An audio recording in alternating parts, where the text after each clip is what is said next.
આ સ્ટડીમાં આપણે MBA લીધું છે, માસ્ટર બિઝનેસ એડમિનિસ્ટ્રેશન.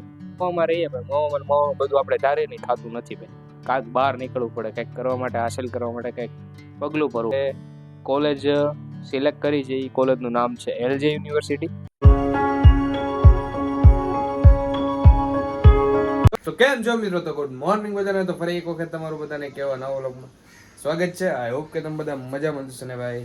આજના વ્લોગમાં તો કંઈ ખાસ છે નહીં, એમનો વ્લોગ આપણે ચાલુ કરી દીધું છે. આજે કાંઈ જો કે કામે નથી અને આપણે આજે હાવ ફ્રી છીએ. અને કોલેજની વાત કરું ને તો ભાઈ કોલેજમાં હજી છે ને થોડુંક આમ છે, પણ થઈ જશે 2 થી 3 દિવસમાં તે વધીને. અને વાત કરું કે કાલના વ્લોગમાં આપણે જોવા ગયા હતા ભાઈ, બાઇક જોવા ગયા હતા. એ ડ્રીમ બાઇક મારી પણ થઈ ગઈ હતી અને રૂમમેટ છે ને એને લેવી હતી, પણ અમે જોવા ગયા ને તો મારી ડ્રીમ બાઇક થઈ હતી. મને ઘડી કેમ થયું કે નહીં, મારે આ બાઇક લેવી જોઈએ. બાકી તો બે અત્યારે છે નહીં, કારણ કે ભાઈ બે ગયા છે જોબ ઉપર. એક અહીંયા છે ને એક અહીંયા રહે છે. બીજો રૂમમેટ આવી ગયો છે, એ પણ બિહારી જ છે અને આપણો બેડ સામે છે. તો આ રીતનું કંઈક છે. તો હાલો નીચે આટો મારીએ થોડોક. ચા બા તો પી લીધી છે સવારમાં, જો એના કપ ને એ બધું અહીંયા જ પીવું છે.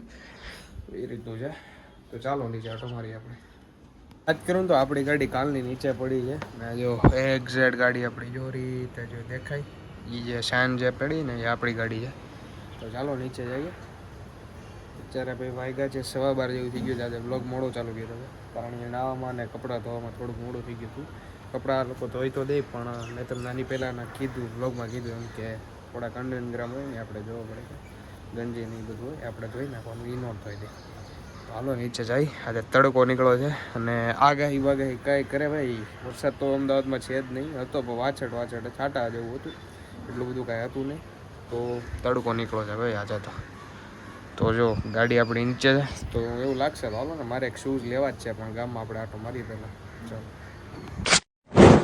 એમની વાત કરું ને તો આજે બહાર જવાનો ટાઈમ તો નહોતો રહ્યો, પણ બહાર જવું પડે એમ હતું. તો આપણે 12:30ની વાત છે કે હું આમ તો ગણો ને 1:30 વાગ્યાનો કોલેજે ગયો હતો, કારણ કે કોલેજમાં ફીસ વગેરે ડોક્યુમેન્ટ વગેરે મારા જે ખર્ચા હતા ને એ દેવાના હતા. તો ત્યારનો ગયો હતો અને અત્યારે જુઓ કેટલા વાગ્યા છે, 5 વાગ્યા છે ને ભાઈ. અત્યારે હું આવ્યો છું, 4:45 જેવું થઈ ગયું ને. આવ્યો ને અરે નાસ્તો લેતા આવ્યો નીચેથી. તો નાસ્તોને આપણે ચા પહેલાં પી લઈએ, પછી હું તમને કહું મેં કઈ કોલેજમાં એડમિશન લીધું, કયો કોર્સ લીધો ને એ બધું હું હાલો તમને ડિટેલ કહું. તો પહેલાં હું નાસ્તો કરી લઉં. તો ફાઇનલી મિત્રો મસ્ત મજાનો આપણે નાસ્તો તો કરી લીધો છે, અને હવે એક આપણે રિલેટિવ મુદ્દા ઉપર વાત કરવાની છે કે ઘણા બધાની કમેન્ટમાં પણ આવતું કે ભાઈ તમે સ્ટડી કરવા માટે અમદાવાદ શું લેવા ગયા, અમદાવાદ ગયા તો તમે શેમાં સ્ટડી કરો છો, કયો કોર્સ લીધો, મવા કેમ સ્ટડી નથી કરી, અમદાવાદ જ કેમ, અમદાવાદ સિટી કેમ પસંદ કર્યું, એનું રીઝન કયો, આ કયો. બધાની ઘણી ટૂંકમાં આમ રિલેટિવની પણ અને ભાઈબંધો ફ્રેન્ડ સર્કલની પણ રિક્વાયરમેન્ટ હતી કે તું કેમ ત્યાં જ જાશું, એમ તને ત્યાં હું દેખાઈ ગયું છે કે તારે ત્યાં જ જવું છે એમ સ્ટડી કરવા માટે. પણ આમાં વાત કરું તો મવા પણ સારું હતું, જો કે MBA સ્ટાર્ટિંગ હજી થયું છે, આ વર્ષથી થયું છે. અમારી બેન્ચ જે હવે 26-27ની જે ઓપન થાય ને બેચલર પછીની માસ્ટર ડિગ્રી માટે ચાલુ થયું હતું, ત્યાં પણ સારું છે. પણ મારા લક્ષ્યને ધ્યાનમાં રાખીને હું વાત કરું ને તો કે મારા લાઈફના ગોલ મોટા છે, ઘણા બધા મોટા છે. મારે આ પ્રાપ્ત કરવું અને જો કે એ બધું કરવા માટે મારી માટે મવા સિટી બેટર હતું. મવામાં થઈ શકે, પણ બાય ચાન્સ થયું અને પાછળ આવું કંઈક થયું તો પણ એટલા માટે મેં અમદાવાદ પસંદ કર્યું. અમદાવાદની વાત કરું ને તો મોસ્ટ ઓફ બધી યુનિવર્સિટી, જો કે ગુજરાત યુનિવર્સિટી હેઠળ લાગુ પડે છે. બધી યુનિવર્સિટી સરકારી, પ્રાઇવેટ, બધી ટૂંકમાં અંદર અમુક એવી કોલેજો છે ને કે અંદર એની અંદર લાગુ પડે છે. ને મેં જે યુનિવર્સિટીની અંદર આપણે એડમિશન લીધું ને પોતાની પર્સનલ પ્રાઇવેટ યુનિવર્સિટી છે, ને આ યુનિવર્સિટી ગુજરાત યુનિવર્સિટી હેઠળ લાગુ પડતી નથી. મેં ગવર્મેન્ટ કોલેજમાં પણ ટ્રાય કરેલી કે એડમિશન મને મળી જાય, પણ મેરિટમાં હજી થોડુંક એ લોકો લંબાવે છે. એટલા માટે મેં કીધું આ બાજુ મેરિટમાં નામ આવે ન આવે, આ બાજુથી પણ મારી સીટ વહી જાય એવું મારે કરવું નથી. એટલા માટે મેં લઈ લીધું છે. અને હું અમારી કોલેજનું નામ તમને કીધું, તમે બધાને કોલેજનું નામ જાણવું હતું ને. જો કે મારા ફ્રેન્ડ લોકો જે બ્લોગ જોતા હશે ને ખબર જ છે કઈ કોલેજમાં જવાનું છે. મેં 2 ઓપ્શન આપ્યા હતા એ લોકોને પણ. તો સૌ પ્રથમ તો આપણે બીકે મેનેજમેન્ટ સ્કૂલ છે ને ત્યાં ટ્રાય કરી હતી. એ ગવર્મેન્ટમાં તો મને બાય ચાન્સ મળવાનું જ નથી, અને સેમી ગવર્મેન્ટ છે ને જે સેલ્ફ ફાઇનાન્સ, એમાં મને કીધું હતું કે આ ફોર્મ ભરી દો ભાઈ તમને મળી જશે, પણ હજી એનું પણ મેરિટ હજી આવ્યું નથી. એટલા માટે આપણે કોલેજ સિલેક્ટ કરી છે. એ કોલેજનું નામ છે LJ યુનિવર્સિટી. તમે બધાએ કદાચ સાંભળ્યું હશે કે ના સાંભળ્યું, મને તો ખ્યાલ નથી, પણ મેં સાંભળ્યું છે, બધા લોકો કહે છે LJ યુનિવર્સિટી સારી છે, MBA માટે બેસ્ટમાં બેસ્ટ છે, આ રીતનું છે, આ રીતનું છે, એ બધું છે. અને કોલેજના ટાઈમિંગની ને બધી હું તમને ડિટેલ આગળ કહીશ, પણ આ વ્લોગમાં નહીં કહું, કારણ કે હજી આજે કેટલી 4 તારીખ જ થઈ છે, સોરી 3 તારીખ જ થઈ છે. આપણી કોલેજ ચાલુ થશે 10 તારીખે, તો હજી મારે આ અઠવાડિયું કાઢવાનું છે આખું.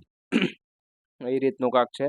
ને બાકી વાત કરું તો મારે અમદાવાદ કેમ આવવું હતું, મારે બેચલર પૂરું થયું ને એની પહેલાં જ મારે અમદાવાદ આવવાનું હતું, પણ ઘરના થોડાક શું કહેવાય નિયમોના ધ્યાનમાં રાખીને હું અમદાવાદ આવ્યો હતો. પણ આ વખતે મેં કીધું મારે રહેવું જ નથી, મેં કીધું નીકળી જાવ છે ગમે એ થાય ને, એમ કરીને હું ત્યાંથી જતો રહ્યો, મવાથી આવતો રહ્યો. ને પછી વાત કરું તો આ સ્ટડીમાં આપણે MBA લીધું છે, માસ્ટર બિઝનેસ એડમિનિસ્ટ્રેશન. અને MBS શું લેવા લીધું, બીકોમ કર્યા પછી MCOM શું લેવાનું. MCOM મારી માટે કંઈ કામનું જ નથી ભાઈ. ટીચિંગ લાઈનમાં આપણને રસ જ નથી, તો આપણે એમાં જવું શું લેવા ભાઈ.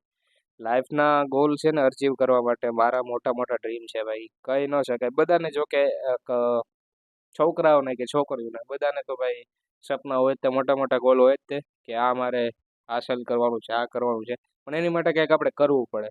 હું તો બહાર નીકળી ગયો હતો ભાઈ, મારા ઘણા ફ્રેન્ડને મેં પણ કીધું મારી સાથે ચાલો તમે સ્ટડી કરશું ભાઈ, સાથે રૂમ રાખશું, રહેશું, ખાશું, પીશું, એ બધી વાતો કરી. પણ અમુકે આ પણ પાડી, છેલ્લે સમજી ગયા ને તમે બધા, એવું કાંઈક હોય. પણ મેં તો નક્કી જ કર્યું, કોઈ આવે કે ન આવે મારે નીકળી જવાનું. તો આપણે તો એવા છીએ ને, મેં તમને મારો રૂમ પણ દેખાડી દીધો છે. ને વાત કરું તો હવે થોડાક જ ટાઈમની અંદર આપણી કોલેજ ચાલુ થશે. કોલેજ ચાલુ થશે પછી આપણે સીધું નીકળી જવાનું છે ભાઈ. અહીંથી કોલેજે રેગ્યુલર જવાનું છે. અને પીજીમાં હું રહીશ પણ મહિનોથી 2 મહિના, પછી એક મારે ફ્લેટ રાખીને રહેવાનો વિચાર છે, પણ એ આગળ બધું જોયું જ છે. તો આ રીતની કંઈક બેક સ્ટેજની કહાની છે. તો આ માટે મેં અમદાવાદ પસંદ કર્યું સિટી. અને આ લક્ઝરિયસ લાઈફ કહેવાય ને, કે મારે જોવું છે કે બધા કઈ રીતે લાઈફ જીવે છે.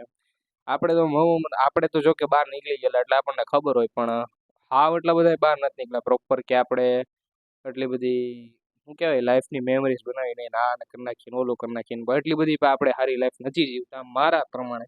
ને જો હું મારી જેવી લાઈફ ધારી છે ને, કે હું આ રીતનું જીવીશ, એવું નથી જીવી શકતો ને, તો એ મારો વાંક કહેવાય. તમે જે ધાર્યું છે ને તમે નથી જીવ્યો તો એ તમારો વાંક કહેવાય. કે તમે તમારી જાતને કાંઈ કહી જ ન થકવાના ભાઈ, આળસ આખો દી કરો, નામ કરો. હું કરતો એમાં ના નથી પાડતો.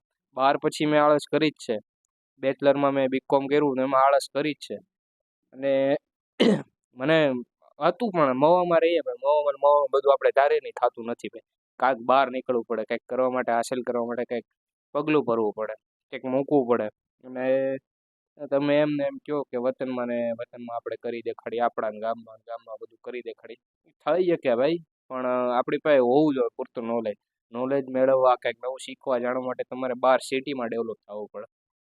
કન્ડિશન બીજા નંબરની, તમારે જવું હોય તો જઈ શકો, પણ ઘરે બેઠા પણ તમે કરી શકો. પણ મેં કીધું એમ, જો તમને આ એક્સપિરિયન્સ જાણવા જોવા શીખવા બધું નહીં મળે, અહીંયા તમે નીકળશો ને તો ખબર પડે કે એટલી વિશે શો થાય, આ રીતે કરશું તો આ આપણને એટલું મળશે, એ રીતનું બધું છે ભાઈ. તો મેં કીધું એમ, હવે આપણી કોલેજ થોડાક જ દિવસની અંદર ચાલુ થશે. તો આ રીતની કંઈક મારી બેક સ્ટેજની કહાની છે. બાકી તો તમને જે સાચું લાગે, મેં મારી પાસે સાચું હતું એવું બધું તમને કહી દીધું છે. તો આ રીતનું કંઈક છે. તો ચાલો હવે આપણે નીચે આંટો મારવા જઈએ. હું ગયો તો, પણ આજે કોલેજે છે ને ફીસ ભરવા ગયો તો ડિપોઝિટ ભરી દીધી છે, એટલે આપણું એડમિશન કન્ફર્મ થઈ ગયું છે. ગવર્મેન્ટમાં બાય ચાન્સ લાગે ને તો થોડોક વિચાર બદલે તો કંઈ ખબર નહીં, પણ આપણી યુનિવર્સિટીનું નામ LJ યુનિવર્સિટી છે. ને સિટી તો ભાઈ તમને ખબર જ હશે, આપણે આવી ગયા છીએ અમદાવાદ. ને મેં વાત કરી એમ કે આપણે 2 જ મહિના આપણે પીજી અંદર રહેવાનું છે, બાકી પછી મેં કીધું છે એમ કરશું આપણે. Sinking in, I know this feels right. Catching a breeze, love.